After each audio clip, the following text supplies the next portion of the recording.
ಎಲ್ಲರಿಗೂ ನಮಸ್ಕಾರ. ಇವತ್ತೊಂದು ಸ್ವಲ್ಪ ಡಿಫ್ರೆಂಟಾಗಿ ಪಾಲಕ್ ಪನ್ನೀರ್ ಮಾಡೋದನ್ನು ಹೇಗೆ ಅಂತ ನೋಡ್ಕೊಳ್ಳೋಣ. ಇಲ್ಲಿ ಬಾಣಲಿಗೆ ನಾನು 1 ಟೇಬಲ್ ಸ್ಪೂನಷ್ಟು ಆಯಿಲ್ ಹಾಕ್ಕೊಂಡಿದ್ದೀನಿ. ಅದು ಕಾದ ನಂತರ ಒಂದು ಅರ್ಧ ಟೀ ಸ್ಪೂನಷ್ಟು ಜೀರಿಗೆ, ಆಮೇಲೆ ಇಲ್ಲಿ 2 ಆನಿಯನ್ನ ಪೇಸ್ಟ್ ಮಾಡಿ ಇಟ್ಕೊಂಡಿದ್ದೀನಿ, ಅದನ್ನು ಹಾಕೋತಾ ಇದ್ದೀನಿ. ಈ ಆನಿಯನ್ನು ಹಸಿ ವಾಸನೆ ಹೋಗೋ ತನಕ ಚೆನ್ನಾಗಿ ಫ್ರೈ ಮಾಡಿಕೊಂಡು ಅದಕ್ಕೆ 1 ಟೀ ಸ್ಪೂನಷ್ಟು ಜಿಂಜರ್ ಗಾರ್ಲಿಕ್ ಪೇಸ್ಟ್ ಹಾಕೋತಾ ಇದ್ದೀನಿ. ಇದನ್ನು ಚೆನ್ನಾಗಿ ಫ್ರೈ ಮಾಡ್ಕೊಳ್ಳೋಣ. ಆಮೇಲೆ ಇದಕ್ಕೆ ಒಂದು 3 ರಿಂದ 4 ಮೀಡಿಯಮ್ ಸೈಜ್ ಟೊಮೆಟೊನೂ ಪೇಸ್ಟ್ ಮಾಡಿಕೊಂಡು ಹಾಕೋತಾ ಇದ್ದೀನಿ. ಇದೆರಡನ್ನೂ ಒಟ್ಟಿಗೆ ಪೇಸ್ಟ್ ಮಾಡ್ಕೋಬೋದು, ಬಟ್ ಹಸಿ ವಾಸನೆ ಆನಿಯನ್ ಸ್ವಲ್ಪ ಬೇಗ ಹೋಗುತ್ತೆ. ಈ ಟೊಮೆಟೊ ಇದೆಯಲ್ಲ ಸ್ವಲ್ಪ ಲೇಟಾಗಿ ಹಸಿ ವಾಸನೆ ಹೋಗೋಕ್ಕೆ ಟೈಮ್ ತೊಗೊಳುತ್ತೆ. ಅದಕ್ಕೋಸ್ಕರ ಎರಡು ಸಪ್ರೇಟಾಗಿ ಗ್ರೈಂಡ್ ಮಾಡಿಕೊಂಡು ಸಪ್ರೇಟಾಗಿ ಫ್ರೈ ಮಾಡ್ಕೊಳ್ಳೋದು. ಇವಾಗ ಮಸಾಲೆಗಳನ್ನು ಹಾಕ್ಕೊಳ್ಳೋಣ. ಇಲ್ಲಿ ಒಂದು ಅರ್ಧ ಟೀ ಸ್ಪೂನಷ್ಟು ಅರಿಶಿನ ಹಾಕ್ತಾಯಿದ್ದೀನಿ. ಹಾಗೆಯೇ ಇಲ್ಲಿ 1 ಟೀ ಸ್ಪೂನಷ್ಟು ಖಾರ ಪುಡಿ. ನಿಮಗೆ ಖಾರ ಜಾಸ್ತಿ ಬೇಕು ಅಂದರೆ ಜಾಸ್ತಿ ಹಾಕ್ಕೋಬೋದು. 1 ರಿಂದ 1.5 ಟೀ ಸ್ಪೂನಷ್ಟು ಧನಿಯಾ ಪುಡಿ, ಒಂದು 1/4 ಟೀ ಸ್ಪೂನಷ್ಟು ಜೀರಿಗೆ ಪುಡಿ ಹಾಗೂ ಅರ್ಧ ಟೀ ಸ್ಪೂನಷ್ಟು ಗರಂ ಮಸಾಲ ಪೌಡರ್ನ ಹಾಕೋತಾ ಇದ್ದೀನಿ. ಹಾಗೆ ರುಚಿಗೆ ತಕ್ಕಷ್ಟು ಉಪ್ಪು. ನಾನಿಲ್ಲಿ 1 ಟೀ ಸ್ಪೂನ್ ಹಾಕ್ಕೊಂಡಿದ್ದೀನಿ ಸದ್ಯಕ್ಕೆ. ಬೇಕು ಅಂದರೆ ಆಮೇಲೆ ಅಡ್ಜಸ್ಟ್ ಮಾಡ್ಕೋಬೋದು.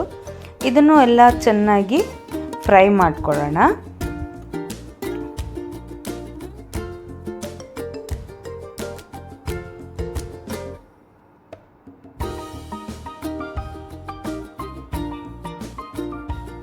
ಈ ಮಸಾಲೆ ಎಲ್ಲ ಚೆನ್ನಾಗಿ ಫ್ರೈ ಆಗಿದೆ ಅನ್ನುವಾಗ ನಾನೊಂದು ಅರ್ಧ ಕಟ್ಟು ಪಾಲಕ್ ಸೊಪ್ಪು ತೊಗೊಂಡಿದ್ದೀನಿ. ಅದನ್ನು ಚೆನ್ನಾಗಿ ತೊಳೆದು ಸಣ್ಣಕ್ಕೆ ಹೆಚ್ಕೊಂಡಿದ್ದೀನಿ. ಇವಾಗ ಇದು ಕುದಿ ಬಂದವಾಗ ಸಣ್ಣಕ್ಕೆ ಹೆಚ್ಕೊಂಡಿರೋ ಪಾಲಕ್ ಸೊಪ್ಪನ್ನ ಹಾಕ್ತಾಯಿದ್ದೀನಿ. ಹಾಕಿ ಇದನ್ನು ಬೇಯೋದಕ್ಕೆ ಬಿಡೋಣ.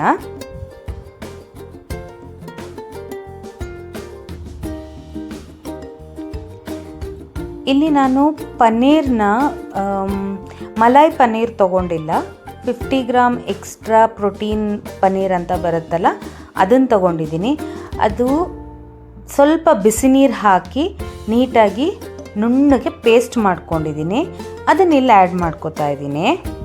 ನೀವು ಬೇಕಾದ್ರೆ ಅದ್ರ ಜೊತೆ ಕ್ಯಾಶುನೂ ನೆನೆಸ್ಬಿಟ್ಟು ಅದನ್ನು ಗ್ರೈಂಡ್ ಮಾಡಿ ಹಾಕ್ಬೋದು ಎಕ್ಸ್ಟ್ರಾ ಕ್ರೀಮಿನೆಸ್ಸಿಗೋಸ್ಕರ. ನಾನಿಲ್ಲಿ ಅದನ್ನು ಹಾಕಿಲ್ಲ, ಬರೀ ಪನ್ನೀರ್ ಹಾಕ್ಕೊಳ್ತಾ ಇದ್ದೀನಿ. ಈ 50 ಗ್ರಾಮ್ ಎಕ್ಸ್ಟ್ರಾ ಪ್ರೋಟೀನ್ ಇರೋ ಪನ್ನೀರು ಸ್ವಲ್ಪ ಹಾರ್ಡ್ ಇರುತ್ತೆ.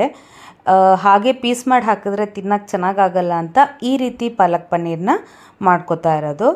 ಇದನ್ನಿವಾಗ ಚೆನ್ನಾಗಿ ಮಿಕ್ಸ್ ಮಾಡಿಕೊಂಡು ಸೀಸನಿಂಗ್ ನೋಡ್ಕೊಳ್ಳಿ. ಖಾರ ಪುಡಿ ಅಥವಾ ಉಪ್ಪು ಬೇಕು ಅಂದರೆ ಸೇರಿಸ್ಕೊಳ್ಳಿ. ಲಾಸ್ಟಿಗೆ ನೀವು ಬೇಕಾದರೆ ಸ್ವಲ್ಪ ಕ್ರೀಮ್ ಬೇಕಾದರೂ ಹಾಕ್ಕೋಬೋದು.